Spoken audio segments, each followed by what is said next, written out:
दुनिया के लोग आपके सामने आकर कहें मैं सुबह से निकलती हूं तो बीपी की गोली खाकर निकलती हूं, मैं सुबह से निकलती हूं शुगर की दवा खाकर निकलती हूं, मैं सुबह से निकलती हूं तो मैं थायराइड की दवा खाकर निकलती हूं, उनको कह देना तुम सुबह से निकलती हो तो दवा खाकर निकलती हो, मैं सुबह से निकलती हूं महादेव का जल पीकर दुआ लेकर निकलती हूं तो दवा की जरूरत नहीं पड़ती। जो महादेव के मंदिर में जाकर एक लोटा जल चढ़ाकर महादेव के चरणों का जल का आचमन कर लेता है, पी लेता है, उसके 3 ताप तो यूं ही समाप्त हो जाते हैं। ये विद्येश्वर संहिता में लिखा है। शिव तत्व को जानना है हमको, हमें एकांतेश्वर महादेव का वर्णन। एक बार तुमरुका जी ने माता पार्वती को समझा दिया कि कीर्ति का बखान नहीं होना चाहिए, तुम्हारे यश का बखान नहीं होना चाहिए। दूसरा करे बाहर जाकर करे, महादेव के सामने ना करे।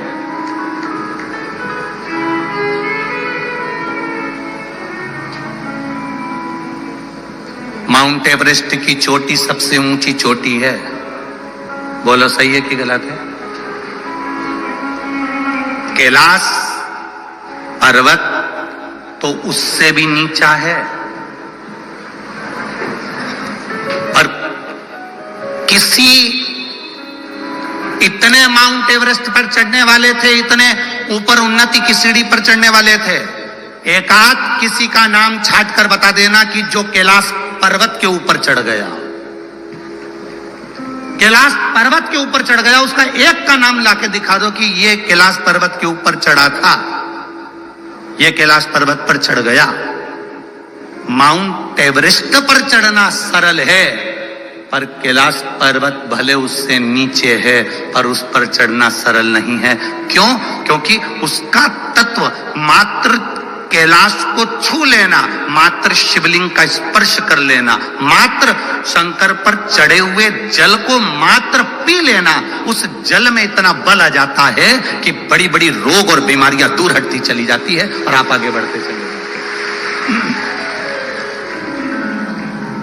कोई कहे हम भी सुबह से बीपी की दवाई लेते हैं, कोई कहे हम सुबह से शुगर की दवाई लेते हैं, कोई कहता है हम सुबह से थायराइड की दवाई लेते हैं। हमारा निवेदन है एक दवा आप भी चालू कर दो, माता पिता के चरणों को प्रणाम करना और शंकर जी को एक लोटा जल चढ़ाना और उसका आचमन करना प्रारंभ कर दो। वो दवाई लेकर जाते हैं, तुम दुआ लेकर जाइए, आगे बढ़ते चले जाओ। वो जाएं दवाई लेकर, आप दुआ लेकर जाइए, आप माता पिता के चरणों को नमन कर कर जाइए, घर के बड़ों को नमन कर कर जाइए, घर के बुजुर्गों को प्रणाम कर कर जाइए, शंकर पर एक लोटा जल चढ़ाकर उसका आचमन कर कर जाइए, वो दवा का असर करेगा।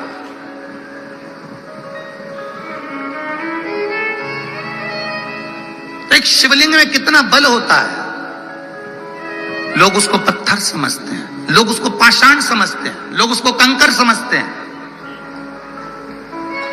कई लोग हमसे पूछते हैं, हम सारी दुनिया में घूमे गुरुजी और कुबेरेश्वर धाम आते हैं और वहां पर कंकर शंकर की इतनी महत्वता है कि केवल हम बोल कर आते हैं और 3 महीने में काम हो जाता है। आखिर कुबेरेश्वर धाम के कंकर में ऐसा है क्या? जितनी शिव पुराण की कथा पूरे भारत में हो रही है, जहां जहां पंडित लोग बाच रहे हैं, महाराज उन बाच रहे हैं, गुरु उन बाच रहे हैं, सब जगह शंकर जी का रुद्राक्ष का शिवलिंग बनाते हैं और बाद में शिवलिंग के रुद्राक्ष को उतार के सबको बांटते हैं। बोलो तुम्हारे यहां भी बंटता होगा? सारी दुनिया में रुद्राक्ष बंट रहा है। आप सीहोर में पहुंचोगे, स्टेशन पे पहुंचोगे, कुबेरेश्वर धाम भी नहीं जाओगे तो लोग कह देंगे मां मत जाओ, हमारे पास मिल जाएगा, तुम हमसे ले लो। लोग कहेंगे पर कुबेरेश्वर धाम का रुद्राक्ष उसी भूमि से मिलता है और बिना शुल्क के, बिना पैसे के, और जब बाबा की मर्जी हो जाती है तब मिल जाता है और वो प्राप्त हो गया और उसने अपना काम करना प्रारंभ कर दिया। हम दूसरी जगह का नहीं कह सकते। उसका कोई शुल्क नहीं, उसका कोई कीमत नहीं, उसकी कोई पैसा नहीं, और उसको हम लोग ऑनलाइन भेजते भी नहीं, किसी के घर पर कभी नहीं भेजा, आज तक नहीं भेजा। और यहां तक कोई तुमसे आकर कह दे कि कई लोग मिलेंगे तुमको ऐसे, वो भी कह देंगे हम सीहोर में रहते हैं, हमारे पास में है वहां का रुद्राक्ष, हमारी तो बहुत पहचान और हमारे पास में बहुत सारे रुद्राक्ष रखे हैं, ले लो। सीहोर का कुबेरेश्वर धाम का रुद्राक्ष केवल कुबेरेश्वर धाम की भूमि के सिवाय वहां से किसी पहचान वाले को भी नहीं दिया जाता। वहां से आपको आना पड़ेगा, आपका परिचित आएगा, आप पहुंचेंगे, मिलेगा। कंकर शंकर की धरा है, उस कंकर शंकर का स्पर्श जब आपके शरीर से होगा और वहां से लाया हुआ रुद्राक्ष पानी में गलाकर जब आपने आचमन करना प्रारंभ किया होगा, बाबा सारे रोगों को हरण अपने आप करना प्रारंभ कर लेगा। आपका विश्वास जुड़ना चाहिए। अब ऐसे तो दुनिया में बहुत कथाएं होंगी और सब जगह रुद्राक्ष बटेगा, सब जगह बटेगा, ले जाओ ले जाओ, सब जगह की कीमत। और सरल भाषा में समझ लो, यहाँ बाहर दुकान लगी होगी, बोलो जी सही है, बाहर दुकान लगी होगी तो ये बेलपत्री मैं इतने बड़े पत्तल में 10-10 रुपए की बिक रही होगी। बिक रही है क्या? कहीं अगर यहाँ नहीं बिक रही होगी तो शंकर जी के मंदिर के बाहर बिक रही होगी। ठीक है, बोलो सही है कि गलत है? शिव जी के मंदिर के बाहर 10 रुपए की बेलपत्री मिल जाएगी। बेलपत्री जो तुमने 10 रुपए की खरीदी, तुम्हारी शुगर, तुम्हारी बीपी, तुम्हारी थायराइड, जो तुमने बेलपत्री वहां से खरीदी 10 रुपए की, उसको एक जगह बैठ के खा लेना। और वो बेलपत्री जो शंकर के शिवलिंग पर चढ़ी है, उसकी केवल एक बेलपत्री शिव से टच हो गई, उसको उठाकर खा लेना। आपको अंतर मालूम पड़ जाएगा कि उस बेलपत्री में और उस बेलपत्री में कितना अंतर है, कितना अंतर है उसमें और इसमें। चलो वो भी जाने दो। आप में से किसी ने सत्यनारायण भगवान की कथा करवाई क्या?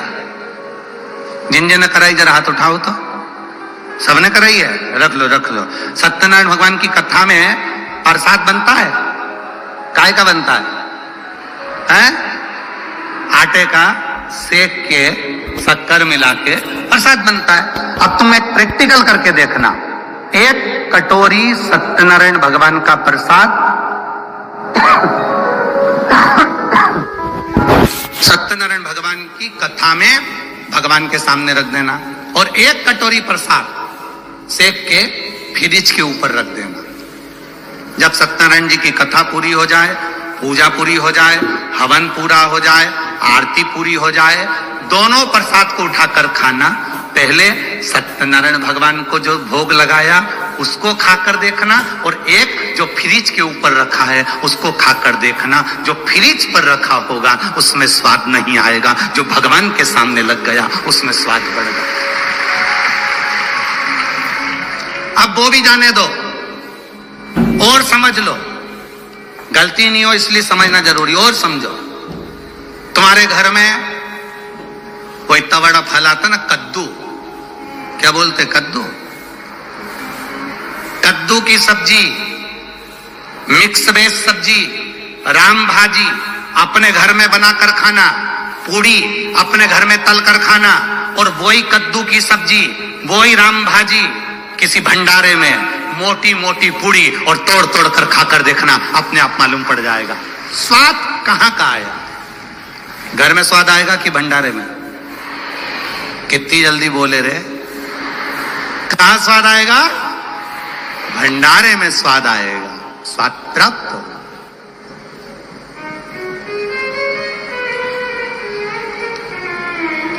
घर में बैठकर कथा सुनना सोफे पर, टीवी के सामने, और पंडाल में बैठकर कथा सुनना, स्वाद मालूम पड़ेगा।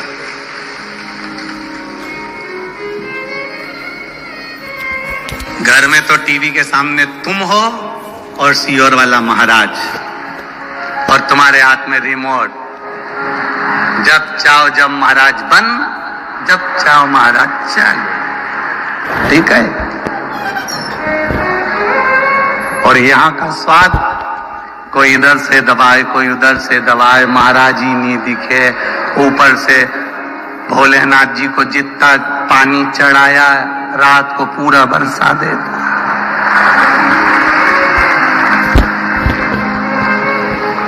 कोई कह रहा था गुरुजी पहले इतनी बैसाख महीने में गर्मी में इतना पानी नहीं गिरता था, आजकल कितना गिर रहा है। तो हमने कहा जैसा दोगे वैसा ही तो पाओगे, ये तो देने पर है। तुम पहले इतना महादेव को जल देते ही कहाँ थे, क्या देते थे? जैसा दोगे वैसा पाओगे।